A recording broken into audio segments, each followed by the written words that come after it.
I'm Lindsay. And I'm Sarah, and together we're the co-founders of Whale Tales, a living library of cetacean stories. Today, we are joined by a very special guest. So sit back and enjoy as we dive right in.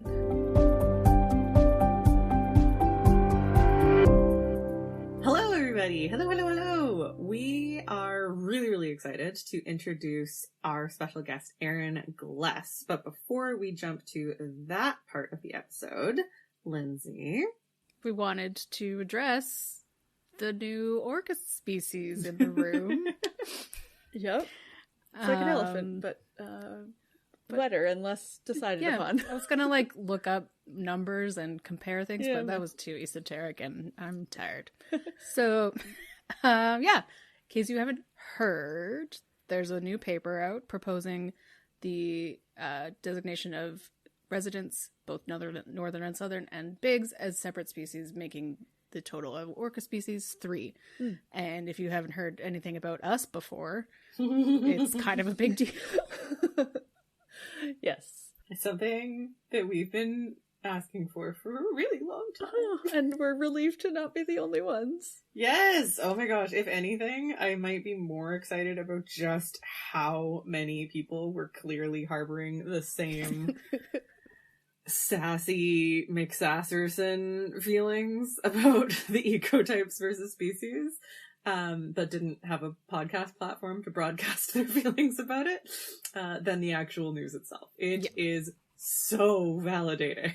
Yes. So to be clear, this has not been official yet. This is a paper designated, and then apparently at some point it's going in front of species Wisnagamot, and then that will be decided. I assume that's what it looks like. That's what it looks like in my mind. Me too.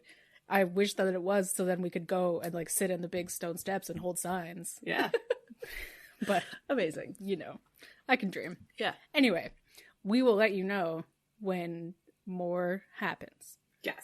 And we'll talk about it more further in the episode, as well as our very special scheduling change journal club that has been released about this paper. We talk about that and some more of the implications and more of our feelings, which you probably already know.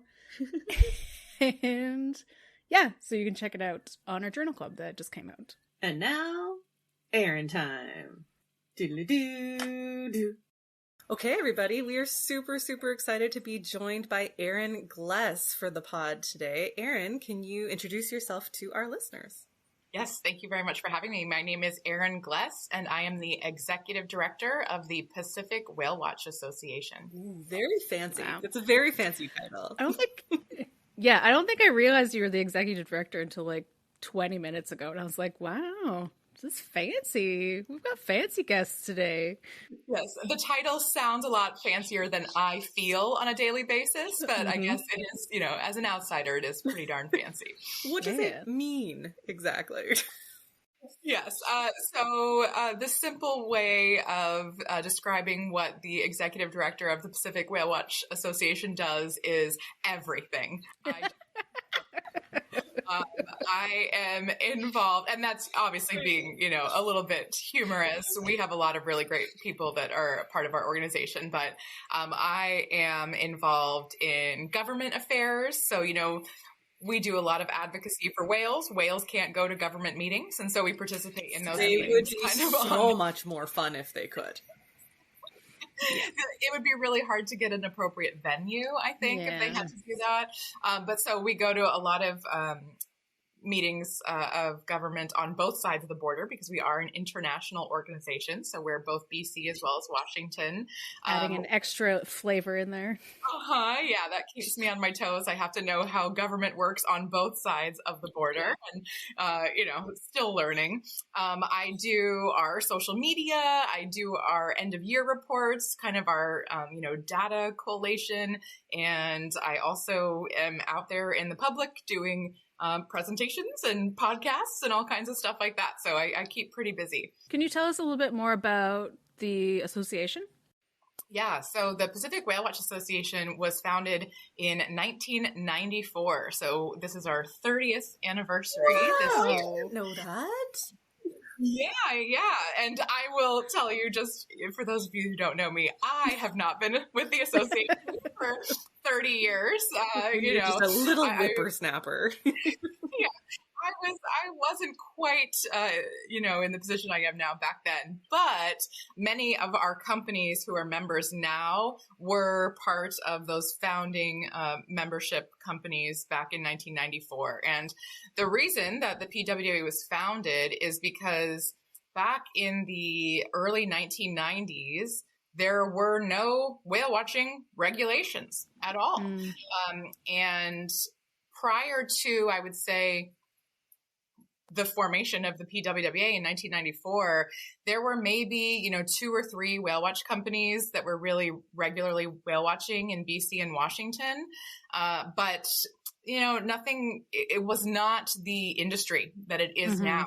And in 1993, a little film by the name of Free Willy. Oh, yes. I am familiar. Yeah, and so in 1993, after Free Willy came out, and many scenes of Free Willy were filmed in the Salish Sea, and all of a sudden, quite literally overnight, so many people wanted to travel to Washington and British Columbia to see killer whales in the wild, just like Free Willy had taught them. And what you had happen is that those 2 or 3 whale watch companies could not meet the demand. And so anyone who had a boat, fishing charters, water taxis, scuba charters, literally just people who had a boat and, would take people out for hire, were out there watching whales with no formal training, no formal education. And it became apparent very, very quickly that there needed to be some type of guidelines in place. And so even though there were no formal laws, all of these whale watch companies kind of came together and created an association so that they could share information about whales, but also kind of agree to this voluntary code of conduct before laws existed. And now, fast forward to 2024, many of those voluntary guidelines have been adopted as formal laws, and they've been built on over time as, science changes. But as someone who myself, I do have a background, an education in marine biology. I was a whale watch naturalist for many, many years. I started whale watching back in 2008. And it's really cool to be a part of an association that didn't have to exist, if that makes sense. It really kind of progressive to know that nobody forced them to make those laws. They came together because they wanted to do what was best for the whales. And so I'm really proud to be kind of continuing that legacy now.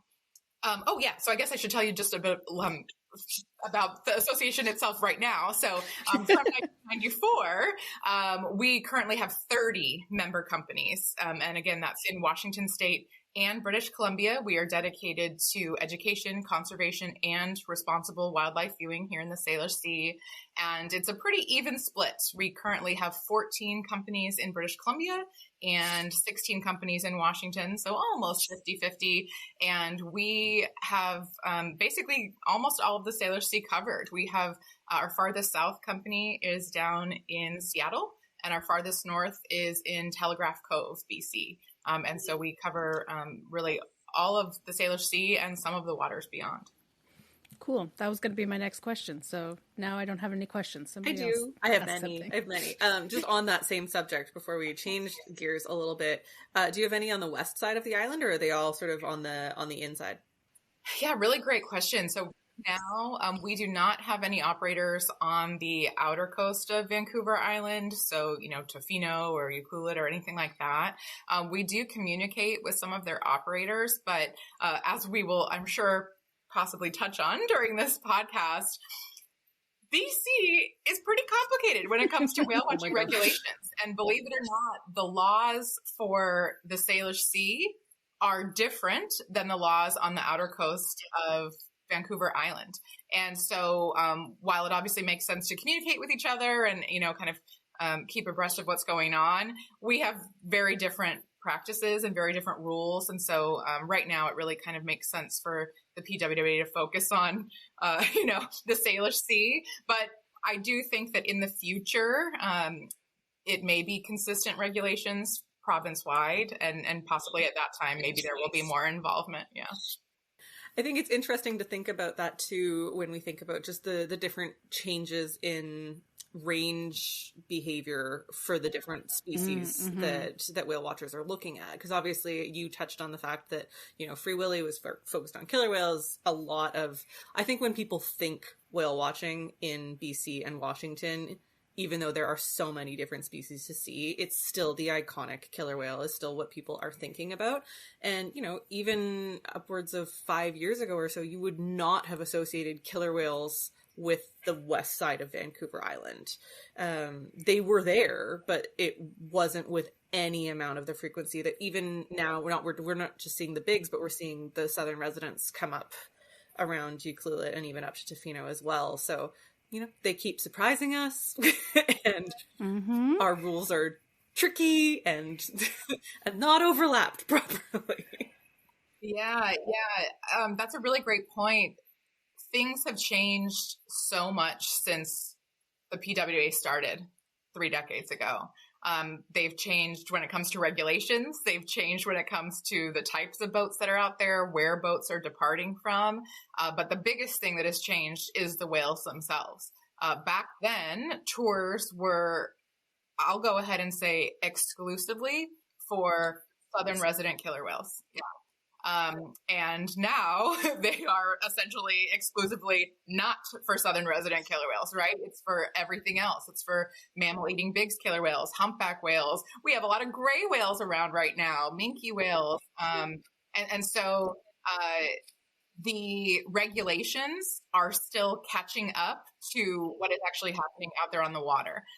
But it is completely different. If you went whale watching here 30 years ago, you need to come back and see you know, how it's changed, because it is not your grandpa's whale watching trip anymore. Things are dramatically different now in 2024. How would an organization, regardless of where they are in the Salish Sea or anywhere and around BC and Washington, go about joining the Whale Watch Association? Yeah, and so that's another really good question. There are I will first say, just to give them due credit, we primarily operate in kind of the lower Salish Sea region. So while we do have one member company who has an office in Telegraph Cove, the North Vancouver Island area and the Campbell River area actually have their own associations, because they too have different rules than lower Salish Sea. Believe it or not, even the Salish Sea has different rules above and below the Campbell River. I like to be complicated here. Just keep people on their toes. Yeah. And so there's been a lot of regulatory changes in the last couple of years, and we've actually, to be very candid, kind of had a pause on new membership. We're just now with, you know, both all the regulatory changes as well as COVID, we kind of had paused, and we're just now in the process of kind of renewing our bylaws and revisiting what the requirements are going to be for new members and things like that. So that is a work in progress. We're actually having a meeting on that later this month to kind of finalize that, because I think we were in the process of updating that prior to COVID, and COVID really slowed everything down. But basically, you know, you can always reach out to us, but it's been a couple of years since we had new members, just because we've been kind of trying to navigate these really changing, rapidly changing regulatory climate that we have here in BC and Washington when it comes to whale watching. So, Erin, I have a bit more of a possibly sensitive question, which is based on my own experience. So I don't know if you knew or not, but I think our listeners do, because I've mentioned it at times. I was a whale watch naturalist part-time for almost a decade back in the early 2000s and 2010s. And one of the things that I found really hard personally was the public perception of whale watchers. And it's one of the reasons I've always been such a huge fan of the PWWA, but I struggle, and I struggle still today, even though I'm no longer a naturalist, with the people feel so strongly about whales. We know that. We all know that. And I think it's a completely natural and understandable desire when people feel strongly about anything to want a simple solution. And I will say quite candidly, I think whale watch boats or whale watch companies are often an easy target for people when it comes to looking for a simple solution. What have you found? What has the association found in dealing with that kind of, paint everybody with the same brush and often villainizing the whale watch naturalists and whale watch companies? Yeah. First of all, thank you for asking that question. It is something that I do want to talk about. And it's one of the reasons that I love coming and doing things like this podcast, right? And reaching a broader audience so that they can kind of hear that perspective. As I mentioned, I'm not just the director of the association. I worked as a naturalist for a very, very long time. As part of my job now, I still go out on the boats as much as I possibly can. And I make sure that I have really close, supportive relationships with our captains and our naturalists who are out there in the field. And it's something that I hear from them very often. I see it on social media all the time. Yep. One of the things that if it wasn't so hurtful, I would laugh, but you can see pictures that are shared on social media of someone that's out in their, private boat or their kayak, and they get really close to whales and they share it. And the comments are just talking about how magical that experience is, how lucky they are to be able to get close to whales like that. And then someone will post a picture of a whale watch vessel 200 meters away from a whale. And the comments are talking about how they're, whale harassers and they should go to jail for being out there. And it's just so incongruous to me that we can feel one way about, people out there that don't have training, that don't have experience, that don't know what they're doing. And then when we're talking about experts who have quite literally devoted all of their professional lives to being respectful of whales and studying whales and observing them in their natural habitat, and they get villainized. And so I think that the key to changing that is education, whether that's education by, I always invite the harshest critics to come whale watching, right? You don't know until you go. And so if you really believe, that these boats are just, leaving the dock and zooming out and, chasing and harassing whales, and that's what you think, come see all of the care that goes into a professional whale watch tour. Come listen to your guide and all of the information that they're giving you. And just see it from that perspective. And if you go and you hate it, that's fine. But I just don't think that you should judge before you actually have that experience. I will say that I have worked on boats elsewhere outside of the Salish Sea as well. I used to work in Southern California, and things are very different there. And I'm also, if you're anything like me as a whale lover, most of my vacations revolve around it. Yep. Mm-hmm. Sounds familiar. So I've worked in California, but I've also whale watched in Alaska, in Hawaii, in the Dominican Republic, in Mexico, even in Antarctica. I've whale watched all over the world. And I truly believe that what we do in the Salish Sea here is just done so responsibly. And even more than that, the naturalists that we have are really above and beyond the naturalist caliber that I've encountered in most other places. It's not just, reading off of a script. The people here have been here for, again, decades, as whale watching naturalists, right? They could be making way more money doing other things, but they do this because they love it. And so when I talk about whale watching, I do want to make it very clear that not all whale watching is created equal.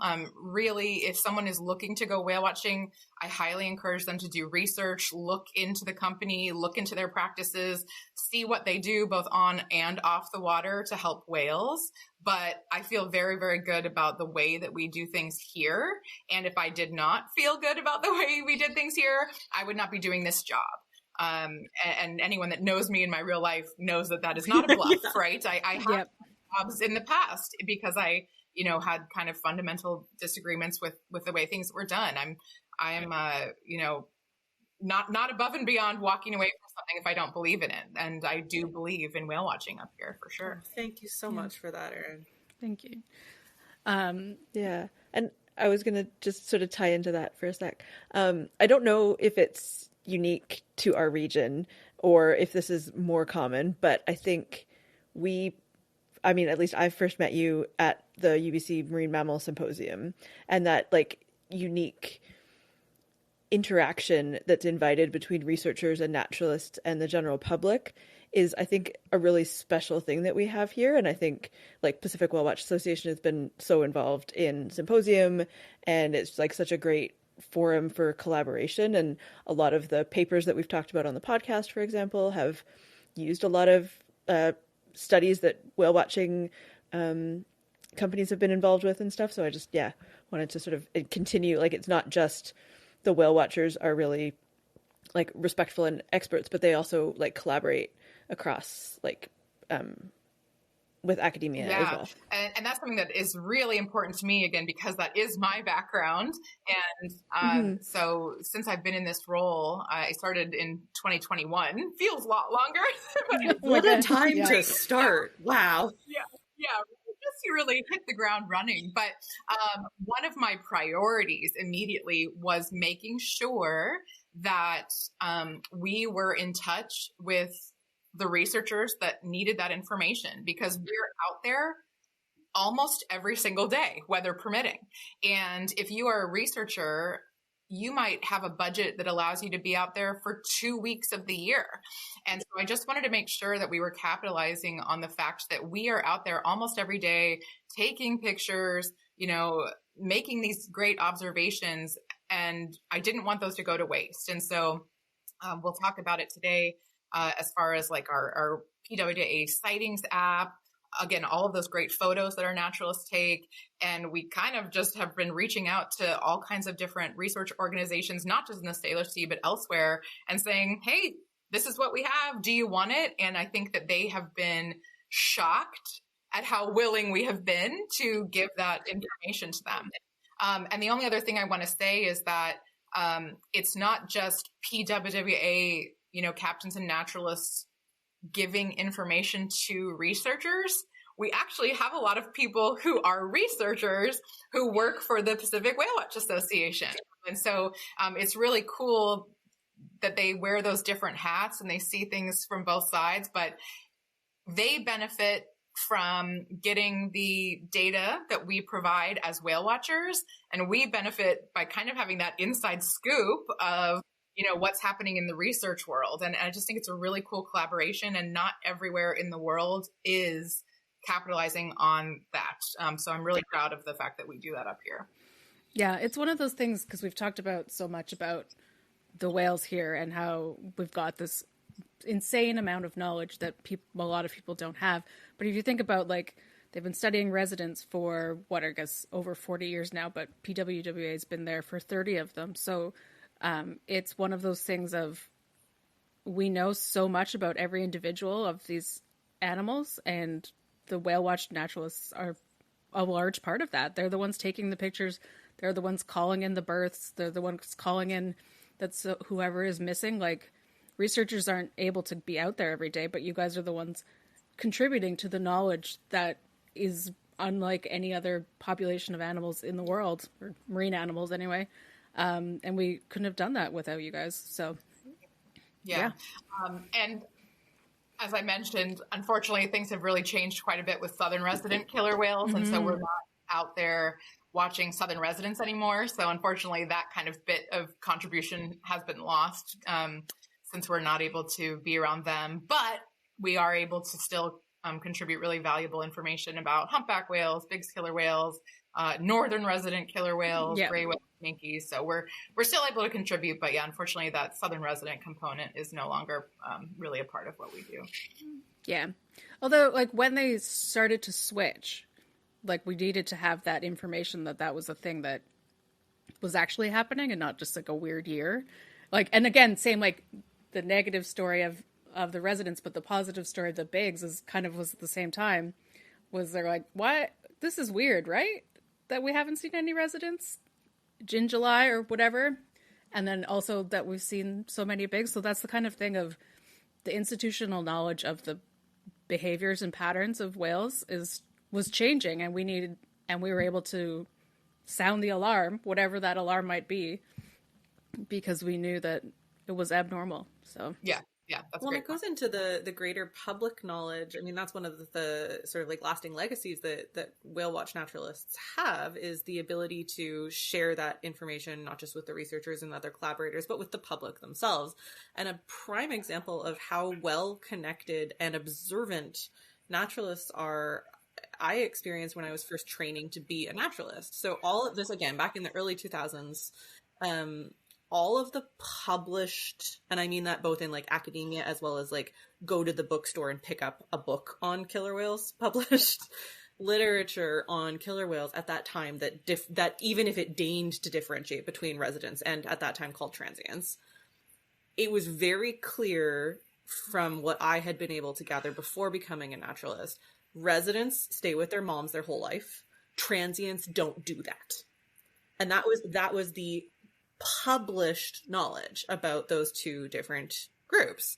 And then when I was training, it was my mentor naturalists who were like, that's probably actually not true. And yes, it hasn't been published yet, but here's what we have seen about the transients, now bigs. And we've been able to track births, and we've been able to track groups of multi-generational groups of bigs. And yes, they are sometimes in smaller groups, but actually sometimes they're not, because that was another like big differentiation that was like published known research, was southern residents or northern residents are in groups of like 20 or 30, and bigs are only ever in groups of 3 to 5. So again, it is invaluable information that these naturalists are able to collect by spending, like you said, every single day out with these research subjects. Yeah, that's such a good point. I was just yesterday over on San Juan Island having dinner with a couple of our Whale Watch members over in San Juan, and we had this conversation, which is when we all, came up as naturalists, we learned those little bullet point facts that you just mentioned, right? About lifespan, about diet, about social behavior, about how often they have calves, all of that stuff. And like you said, when we learned it as this is true for killer whales. And now we are learning, that was only true for southern resident killer whales. And we're quite literally in the process of rewriting the textbooks on other killer whales, primarily in this area, bigs or mammal-eating killer whales. But yeah, we've contributed a lot of data to publications in the last few years where, those quote transients, and again, that's why we started calling them bigs instead of transients, because transient gives the impression that they're just moving through. They're, not here very often. And they were here almost every single day, the last several years. And you mentioned that one, they travel in groups of, 3 to 5 or sometimes 20, and they have a baby every 5 years or so, or sometimes 2. 2 years. We have so many moms right now that have been popping out calves every 2 years. So it's so important that we are documenting this stuff. And I think even a lot of researchers are having their minds blown at, how wrong we were decades ago. But it's really cool to see that this is changing before our eyes. Our understanding of these animals is changing in real time. And we're luckily able to document that very well up here. Which is why in most of our episodes, we have a disclaimer of like, this is true today on the day that we're recording this. If you're listening to, because we know and we hear from people, and it always kind of like breaks our brains a little bit when people are like, we just found your podcast and we're like blitzing through all of your episodes. I'm like, okay, cool. But some of the stuff we talked about 4 years ago is not true anymore. That's super smart. Love that. Before we move onto the app and report, I do want to touch on one more thing about PWWA and tracking whales in this area, and talk about my favorite whale of all time, Big Mama, and your guys' contribution to basically recording the humpback comeback in the Salish Sea. So, because it was, 1997? 99? Yeah, 97 for Big Mama. Yeah, 97. And it's you guys who found her. This is a total side note, but Gnarly was just seen in Mexico 2 days ago. So that's exciting for everybody. But back to Big Mama and just the ability that you guys have, again, with the talking to everybody and being like, hey, this is not no weird. What's a humpback doing here? Kind of situation that all started with. Yes. And so anyone listening to this podcast that knows me or has met me or has seen me speak knows that I am Team Baleen. So, yeah. Through and talk about these killer whales on tonight's podcast. But, my heart is with the baleen species. I love humpbacks. I love gray whales. I love minkies. I miss them. But when I worked in California, we had blue whales and fin whales, and gosh, I just love all of them. So I just always root for the underdog, but I feel like the killer whales have plenty of love in this area, and we need more baleen whale appreciation. And so I have really, really loved being part of kind of the humpback whale community up here. And just like I was saying that we're kind of rewriting our understanding of Big's killer whales, we're totally changing our understanding of humpback whales too. And it's nice because, of course, you can tell individual humpback whales apart. So, they're identified by their tails, and you get a good picture. You can guess exactly which humpback whale that is. And with technology like happywhale.com, which is that awesome free website where people can upload pictures of whales that they've taken, and it will tell you who that whale is and where that whale has been seen before, which is just such a cool free tool, which is awesome. But with Happy Whale, we are learning where these whales go. Here in the Salish Sea, we're really unique because we're not just having whales from one breeding ground visit. We actually have 3 different breeding grounds that all come to the Salish Sea and feed here. We have Hawaii, Mexico, and Central America represented. And again, we're part of science in real time, and we're learning that, hey, sometimes whales go to Hawaii one year and Mexico another year. Sometimes they go to Hawaii and Mexico in the same year. Sometimes the baby goes to a different breeding ground than where it was born.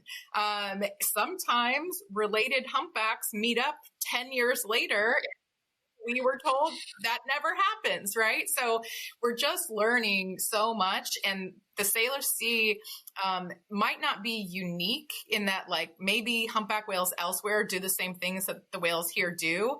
But because of our geography, we're almost like a fishbowl. It's really easy to study whales here because there's only 2 entrances, right? They can come in through the Juan de Fuca or up and over Vancouver Island. Once they're here, there's lots of researchers, whale watchers, shore-based folks. Those whales are, really easy to document and observe. And so what we're learning here translates to kind of a bigger humpback stage, but we're just really kind of breaking the mold when it comes to our understanding of humpback whales. So Erin, can you tell us a little bit more about the app that you mentioned and also the annual report that's just come out? Yes. Yeah. Thanks. So we just published our 2023 Sightings and Sentinel Actions report. And these annual reports are something that I started doing once I joined the PWWA. So this is the 3rd one that I've done. And it is based on data that we collect through our PWWA app. So I guess that's what I'll tell you just about first. So this app, it is a private app. I have to give that disclaimer first. So if any listeners want to, download the app so they know where whales are, unfortunately, it is a perk for our members only, with the exception that we do also share it with researchers and ferries and cargo ships and the whale desk and things like that. But it's not open to the general public. But we have hundreds of users that are using this app to share whale sightings. And so we kind of take all of the data from the year, all of those locations and descriptions and all that good stuff, and we put together a summary report to talk about whale trends. One of the other things that we also do, which I'm sure we'll dive into, is we keep track of things that we call sentinel actions. So basically, while we're out there on the water, anytime one of our operators performs an act that helps to protect wildlife, whether it's warning boats that whales are there, or scooping up garbage out of the ocean, or reporting a whale that's entangled, we keep track of all of those things. And then we put this report out at the end of the year to kind of show all of the good that we've done and how effective we've been at helping local whales. So we've been using that app since 2018. It was actually one of our members that developed it himself. So that's really awesome. It's great to have a tech guru who also owns a whale watch company. But it has just really revolutionized the way we whale watch. And I don't know of anywhere else in the world that's using technology like that, but it helps us to know exactly where whales are. It helps us to know exactly where whales aren't. It helps us to kind of regulate the number of vessels that are with whales at any one time. So we can see, there's already 2 boats with those whales, but there's other whales over here where nobody is. Let's go and kind of spread out the fleet. And that's just stuff that I don't think is happening elsewhere. So I think that we've only had it since 2018, but it's really, really hard to imagine us going back to a time that we didn't have it. So I think some of our folks are really spoiled now that they know, like, in the morning, I just check the app and I'll know where, the whales are today. And that'll make my trip nice and easy.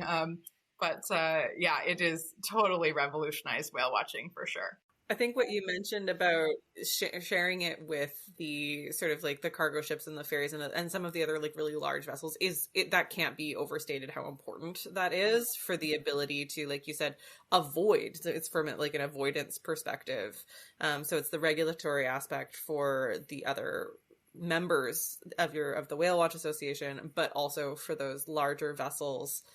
There's a lot of similar programs, but again, it comes to like the amount of data that your members are able to provide in an app like that amount of data doesn't exist anywhere else that, programs like the ECHO program and other sort of like regulatory bodies can get. It's so important.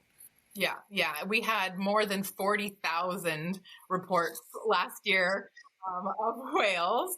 And that's not, 40,000 different whales, but it might be the same whales reported, 40 or 50 times that day. And so we'll track them all throughout the day. When one boat arrives, they'll log their location. When they depart, they'll log their last known location. And so that information is being updated just all throughout the day. And again, that's great. It helps whale watchers, obviously, but over the years, we've really expanded the number of people that are using it for protective purposes. So I mentioned the ferries, the cargo ships. We work with the Department of National Defense. So they, when they have exercises planned, they have the app. They know where whales are. So if whales are coming into their area, they know to pause those operations. Just last week we had someone reach out because they are a marine mammal observer for a really big construction project right now. And so they are monitoring the app. So if whales come into the construction area, they will halt construction to limit those risks to marine life. So we do, as I mentioned, it's not available to the public, but if there's a professional out there, oil spill responders, for example, they're another user group. So they know where whales are. So if there's an emergency, they can log into the app and see exactly, how close whales might be to an area. If you are a professional that works in a field where that type of information would be beneficial to you to help protect whales and other marine life, they can feel free to reach out to the Pacific Whale Watch Association and we'll talk about getting them access to that app. Erin, was there anything else you wanted to mention before we kind of lead you into sort of the other segments of the pod, like the fun flipper fact and everything? So as far as, I'll just kind of go over some highlights of the report, and I will just start by saying that the report, we're not going to cover it in this little podcast, but you can find the full report on our website, which is PacificWhaleWatchAssociation.com. You can click on the sustainability tab, and we have not just this year's report, but also the previous reports too. But if you're interested in kind of whales and whale trends, I think you'll find it really cool to get a breakdown of each individual species or ecotype and see, how many days of the year they were here, what months they were here the most, how many babies were born, for example. We talk about big killer whales. They added 17 calves to the population last year. We have maps showing you where all the sightings are. So from a whale perspective, I think that would be really interesting to listeners. And then we do also dive into our sentinel actions. And so again, just really briefly, a sentinel action is something that we do during the course of a whale watch tour that helps to protect whales or other wildlife. And these are things that we have been doing since day one, right? It's just part of our day. If we call a ferry and say, hey, be careful, there's whales ahead, that's technically a sentinel action and we wouldn't think anything of it. But the reason that we started to actually document them was exactly what you said, Nicole, which is that we're under so much scrutiny about, you know, is whale watching harmful to whales? You know, are they doing harm to the animals? And we wanted to show people not only are we not doing harm, while we're out there, we're actually helping to protect them from various threats. And so having numbers, being able to say, oh yeah, last year we documented more than 1,200 protective acts that our folks, you know, were able to contact vessels and get them to slow down or stop. We were able to retrieve more than 450 bits of, you know, marine debris like derelict fishing gear and balloons and all of that stuff. Having those stats has really resonated with a lot of our critics, I would say. And it's a kind of concept that I don't think many people have thought of before. You know, what? You mean whale watchers are actually out there doing something good? You know?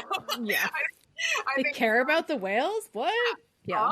So I think that it's very easy for people to kind of, you know, see our boats out there and think, oh, they're just out there to make money. But it would be a really horrible business model to, you know, harass and drive away the things that we rely on for our tours. And so I think that people are now starting to actually quantify, you know, how much we kind of care and protect the animals. So I really find these sentinel action reports to be really helpful for kind of those public outreach purposes.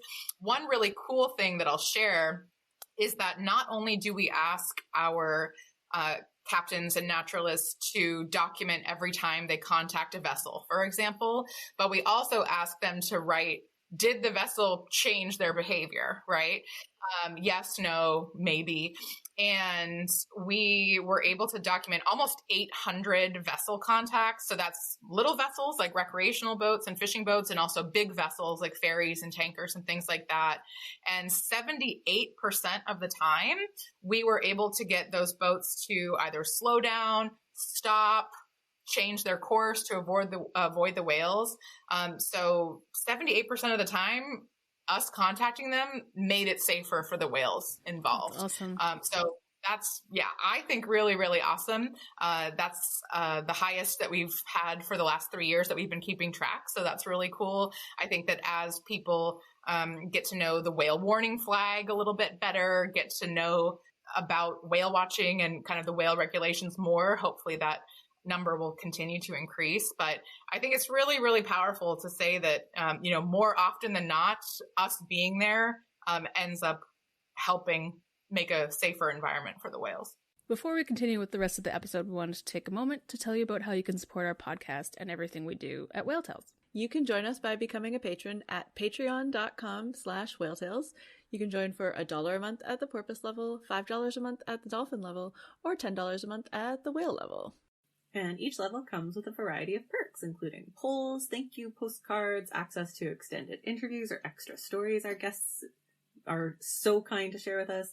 You also get to produce your own Fun Flipper Fact segment of the pod at the whale level, like today's episode is going to have. So a little shout out for our upcoming Patreon produced episode in minutes.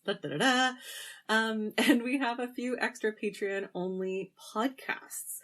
For our dolphin and whale level patrons, we have our Journal Club podcast where we discuss an article, a scientific article that has come out, whether recent or not, just something that we think is really interesting. We go in depth about it. And as we mentioned at the top of the show, this month we did a scheduling change and bumped up Journal Club for this month because, there's a really important article out about potentially creating more species of orca. Hooray! Or whatever they'll be called. I'm sure orca's probably going to be part of it. And then for our whale level patrons, we do our Whale Tales watches, where we watch a thing and then dissect it from a biological accuracy as well as just entertainment value standpoint. So this month was supposed to be Whale Tales watches, and we have moved that to May, where we will be watching the Disney Atlantis. So if you want to revisit a 90s, early 2000s, I think it was early 2000s, Disney... What was the time after the Renaissance? Disney Dark Ages? Disney, I don't know. I don't Disney, know. If you want to Not revisit Renaissance. Disney Disney sleeper not hit. Renaissance. Join us for Whale Tales Watches in May. Thank you so much to all of our patrons. You are amazing. Great. And if you aren't able to support us financially, there's still lots of things you can do to help out. You can always leave a rating or a review on your podcast platform of choice, like Apple Podcasts or Spotify. This will help other people find the podcast. And you can also just tell your cetacean science podcast loving friends about us. Like, you could tell them in person if you're into that, so that they can listen along too. And you can follow us on social media at whaletales_org so that you can send us your feedback and let us know how to make the podcast even better. Well, Erin, thank you so much for all you've already shared with us. We're going to ask you a couple of other additional questions for some of our regular segments of our pod, including the one I sing about. Is everybody ready? It's time for a fun flipper fact with Erin. It's time for her to share her favorite fact. Yay! Wow. It's true. It's a new one every time. So today, Erin, we actually have two kind of fun flipper facty things we wanted to do. Is that allowed? I know. It's our podcast. We can change the rules. We would like to know, what is a fun flipper fact, if you've never heard, is just your favorite thing about a cetacean with flippers. So what is like one of your favorite go-to facts to share? And it can be about any species. So we're going to ask that first. And then we have a secondary question that's actually going to come from one of our patrons that we wanted to hear your opinions on. Okay, cool. All right, so I'll start with my fun flipper fact. And I will say first, this is a lot of pressure. I think it's just like asking someone, tell a really funny joke. Like, Yep. That's literally what everybody says when we ask them, New even when we lyrics and give everything. them warning. Yeah. yes, I've been panicking for a week, once I knew that I was going to have to come up with this. And to be honest, there's obviously, so many cool facts, but I'll just have to go with just one of the ones that I continue to be amazed at, which is not about a Salish Sea species, but bowhead whales and their lifespan. I just continue to be mind boggled by the fact that they can live to be more than 200 years old. And I just love seeing the look on, our passengers' faces when I tell them that, because they think I'm clearly must be making a mistake. Surely no whale lives to be 200 years old, but they have really, really strong, genetic evidence and physical evidence to support that. So bowhead whales can be more than 2 centuries old, which I just think is really cool. Those are my favorite stories of when they're like, we found a bowhead with a thing stuck in it was from like Queen Victoria or whatever. Like, it's just... Yeah, that's not really fun, Lindsay. No, it could have been something stuck in it in a good way. I don't know. It's like Queen Victoria signed this one.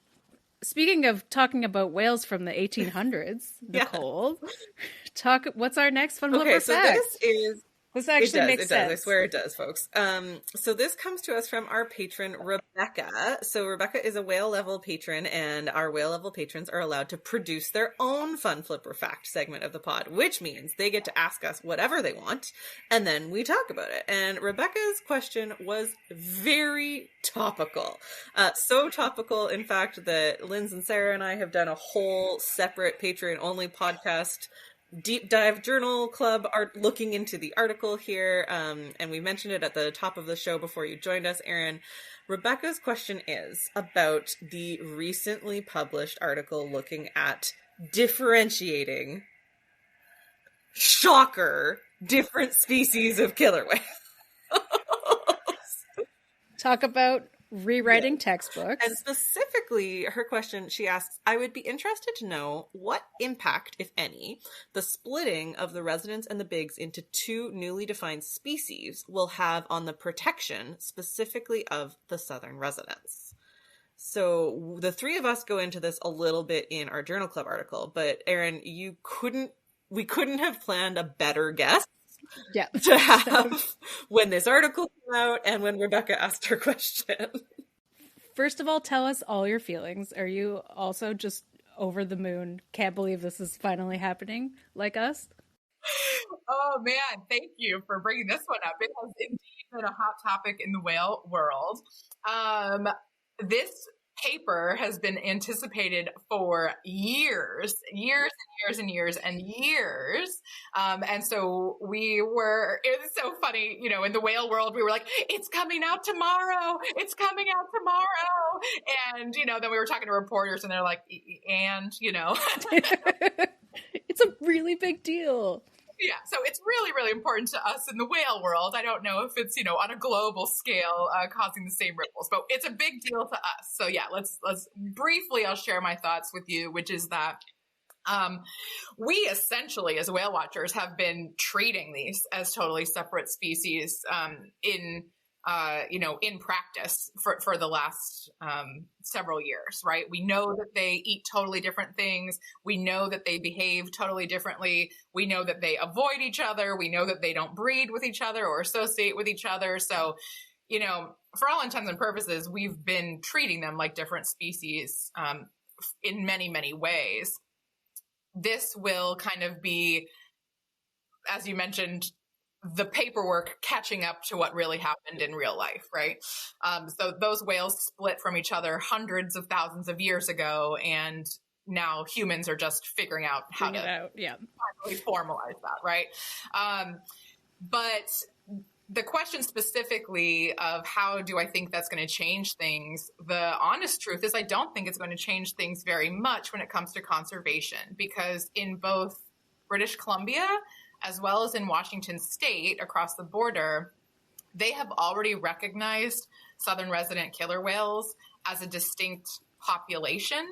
And so they have already had protections as an endangered population for, years. So I don't know that it will really do anything dramatically different for protections, because there's already different laws in place for southern residents specifically already. It may make it easier just on paper when it comes to logistics, instead of, describing Orcinus orca and, blah, blah, blah. Maybe it will just be even more clear that we are talking about two different species. And again, this hasn't been formally adopted yet. It's just being proposed. I will say that, again, I was having dinner with a colleague last night, and she pointed out a potential kind of snag with this, which is that I was thinking this would actually make it easier to, give special protections to southern resident killer whales specifically, forgetting that they are proposing that all of the fish-eating killer whales in the North Pacific be one species, which would be Orcinus otter, and then all the mammal-eating or bigs killer whales would be another species. And we have the Alaskan residents and the northern residents who are doing pretty well. It's the southern resident killer whales specifically that aren't. And so she was just concerned that splitting them into two different species, when two of the three types of fish-eating killer whales are actually doing well, could maybe make it harder to get protections for southern residents. But I don't necessarily think that that's going to be true. I think that because they're recognized as a distinct population, they'll still have all the same protections. But that was just one thing that was kind of brought to my attention, that, it's breaking them away from bigs, but it's kind of emphasizing them being lumped together with the Alaskan residents. But at least in this case, there is they are still a geographically distinct population of a different species, which might hopefully make things a little easier. Yeah. rather than not being geographically distinct from the rest of their species. Now they are. Yeah. I will say that if it is approved, some intern somewhere is going to have to rewrite a lot of government documents. Oh my God. That's what we were saying in our journal club. Yeah. There's going to be a lot of new posters coming out. Exactly. Yeah. Because everything right now is obviously Ursinus orca. So all of that stuff will eventually have to be rewritten. I think everyone knows what we're talking about, right? But if they want to be technically correct, yeah, they'd have to make a lot of modifications to all of those. I'm not even just talking about posters. I'm talking about, legal papers. laws, right? Are going to have to be updated. Yeah. Well, that's a big thing that they said in the paper, is that because the IUCN listing for the species is data deficient, which is such a crazy thing to think about when we live here. But it's because we don't know what's going on with everybody else.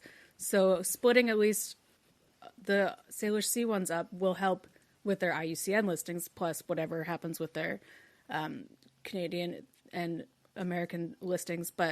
And that will maybe help. Like, again, it goes back to the whole snowball effect of what will happen next with everybody else. But it will get some things moving a little bit, maybe, but slowly, of course, because obviously this paper has taken hundreds of thousands of years to come out. So who knows when the next one will happen? I think that the paper has raised a lot of questions instead of necessarily answering a lot of questions. But I agree with the science that they should be split. I'll definitely say that. So. And huge thank you to Rebecca, our patron, for asking that question. Not to mention being a patron. We love you so much. Thank you so much. Woo-hoo. So the last thing we ask all of our guests is to share a whale tale, one of their favorite stories of encountering whales in the wild. And as somebody with a whale watching background, I bet you have a lot, but we'd love to hear one. I told you this whale tale happened before I was familiar with whale tales, but I need to upload it now, but I didn't want to do it prior to this podcast because I didn't want to spoil it as I was telling you the story. But after this is over, I will officially submit it to you. But and this again also unfortunately did not happen in the Salish Sea. I'm not saying cool things don't happen up here, but just the coolest thing that I've seen that I'm sure I will never see again. In October of 2019, I was in Monterey Bay, California, visiting a friend of mine who owns a whale watch company down out of Moss Landing. So shout out to Blue Ocean Whale Watching and Kate Cummings, the owner of that fantastic operation. But I was out October 2019 whale watching on her boat, and we were watching two humpback whales. And they were pretty sleepy, just kind of swimming along, not even really fluking, just kind of lazily sitting there, and, we're taking pictures, and all of a sudden out of nowhere, they basically go from being sleeping to simultaneously breaching together. And that alone, obviously, is awesome. The double breach, you want to see it. But at the same time that they were breaching close to our boat, we could see in the distance, a couple of miles away, other humpback whales breaching at the exact same time. And we're like, oh my gosh, this is amazing, And all of a sudden, we start getting alerts on our phones and text messages and phone calls. And people are saying, are you okay with the earthquake? And sure enough, we didn't feel it because we were on a boat in the ocean. But there was I believe it was a 4.7 earthquake, like 30 minutes away from where we were whale watching.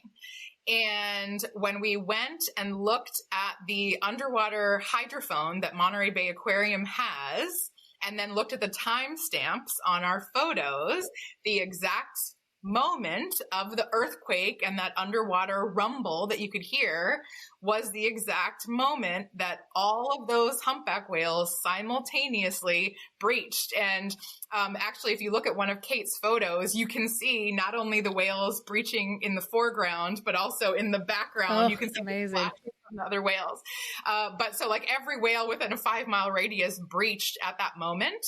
And you know, at the time we were talking to some researchers and stuff and even reporters, and you can't prove that the reason they were all breaching was the earthquake, but you would not be able to convince me that that was not the reason. But just, I just think that's such a cool experience. And, you know, if anyone ever asks you, what do whales do in an earthquake? At least in Monterey Bay, California, the humpback whales simultaneously breach. So that was really, really cool. Amazing. That's so crazy. So just quickly, before we wrap up here, we know we talked about your Sentinel actions earlier, but do you have any small call to actions that people can do to help marine life in their everyday lives? I do. And I am glad that you sent me this question ahead of time. So I kind of had some time to think about it. And this is something that I struggle with a lot because I do a lot of these public presentations and I teach classes and, you know, I tell everybody recycle and, you know, eat sustainable seafood, you know, carpool, little things like that. And sometimes I think that it's really easy to get discouraged when you see all of the things in our world that need to be addressed. And I feel like if you tell people things like that, it's like, is that even going to really, you know, make a difference? And so there are many, many, many little things that people can do, but thinking big picture, honestly, the biggest thing people can do to help whales is care about whales. And if you care about them, you will find ways to help them in your own life, right? But I think that the starting point is just getting people to love and appreciate and care about these animals. And once they do that, they will research it further and look into things that they can do around their homes and yards and, you know, neighborhoods and cities to help whales and other marine life. But I think we first just have to get people to care. And so that's kind of where we as whale watchers, I think, are setting the foundation for that, is just by getting people to see what we're asking them to protect. Well said. So I think that brings us to the end. Erin, did you have anything else that you wanted to add? I do not, other than just thank you very much for letting me geek out about my favorite topic. Yay! I love answering questions about whales, so this was perfect. This is a perfect for all of us. You love asking questions about whales, and I love answering. Yeah. Or well, I'm going to ask a quick question because it's the middle of April. So who's back? Tell us all the goss about who's coming back. Who have you seen? Great. Yeah. So as of the day that we're recording this, so April 16th, 2024, so many bigs are in town. So many. It has been a huge springtime for bigs killer whales, and we're only 4 months into the year, and there's already been 7 babies born this year to the bigs population. So they're doing great. Humpback whales slowly trickling in. We have only about 2 or 3 that are back. One of the ones that your listeners may recognize, Zigzag's back. She's had at least 3 calves that we know of. She had one in 2023, so we were not expecting her to have a calf this year, but maybe she's pregnant now. Don't know. We'll find out. But you mentioned Big Mama. No news of Big Mama yet. But it's still, the season is young. And then I mentioned also gray whales. We've had a lot of gray whales in the area, not just our kind of regular Puget Sound gray whales, but there's been like 4 or 5 gray whales off of Vancouver the last week or so. So, yeah, gray whales are here too. So I think it's shaping up to be a pretty busy spring. Yeah. Thank you, Erin, for coming on and geeking out with us. It's been incredible. This was awesome. Yeah, thanks for having me. Thank you so much for being here, and have a great season. Okay, awesome. All right, stay in touch, and hopefully we can get you guys out on the water this year.